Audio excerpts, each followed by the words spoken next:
It's Exile Lord here, and I'm going to go ahead and start off a new series. It will be a general PvP tips and tricks. So I know I do specialize in Mega Walls tips and tricks at the moment, but I want to go ahead and move into general tips and tricks for not only Hypixel, but to get better at PvP in general. And first thing off here, if you guys think I leave out anything or you follow my tips and there are still issues, be sure to leave a comment down below and I'll either reply to it or go ahead and address it in a future video. So first thing off here, this is like one of the most basic things you have to get used to. You have to be able to, I don't want to say you have to use a higher sensitivity, but it is better that you get a higher sensitivity and become used to it. Basically because, you know, people are going to strafe in PvP fights, and if you have a lower sensitivity, sometimes you can't keep up with them, especially if they have like speed 1 or speed 2. So one thing I do recommend is go ahead and like go into like a single player, or just go ahead and hop to a multiplayer, whichever one you feel more comfortable with, and go ahead and go to a higher sensitivity. I'm not, like, if you're playing at 80, I suggest you go to around 120 or 100-ish, up in that range. I think that's a pretty good baseline PvP sensitivity. So I play on 145 if you are curious, so I would probably go to like 180 if you want to get used to a higher one. And you can like set up like something like this if you want to. You don't have to. You can just like place down a block and do this. You know, just try to stay on the block. Keep your cursor on the block. And when you start off, you're gonna miss it sometimes. Um, but this is something you have to get used to. You have to get used to higher sensitivity, and in no time at all, you'll basically be a pro. You'll play bang on hyperspeed. I'm not saying that, but you want to get used to a higher one so you can stay on target even when people have speed 1 or speed 2, because that's what really messes people up sometimes. Let me go back here. That's too high for me.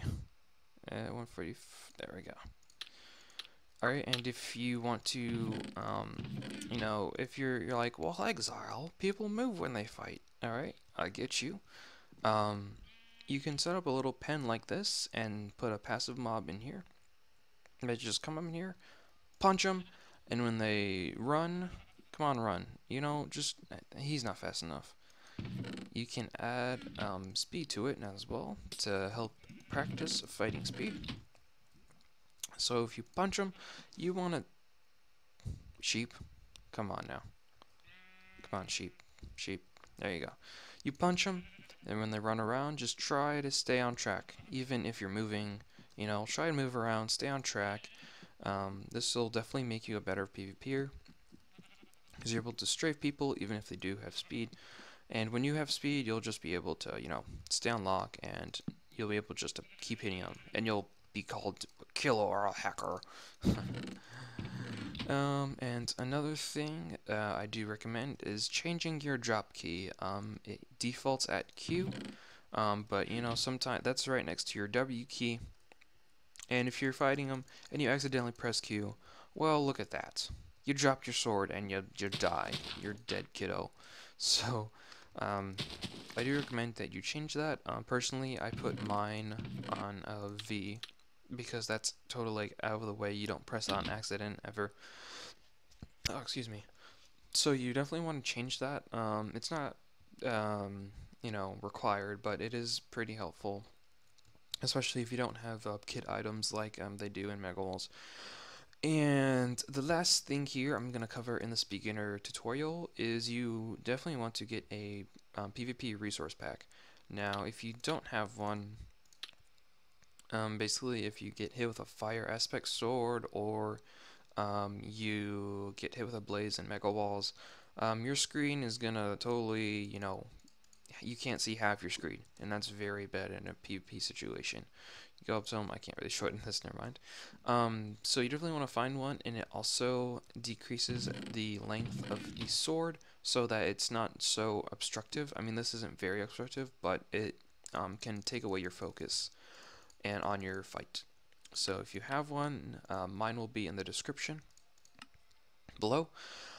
If you have one of these, you're not going to be, your screen's not going to be halfway. You barely notice that, and you can keep on fighting.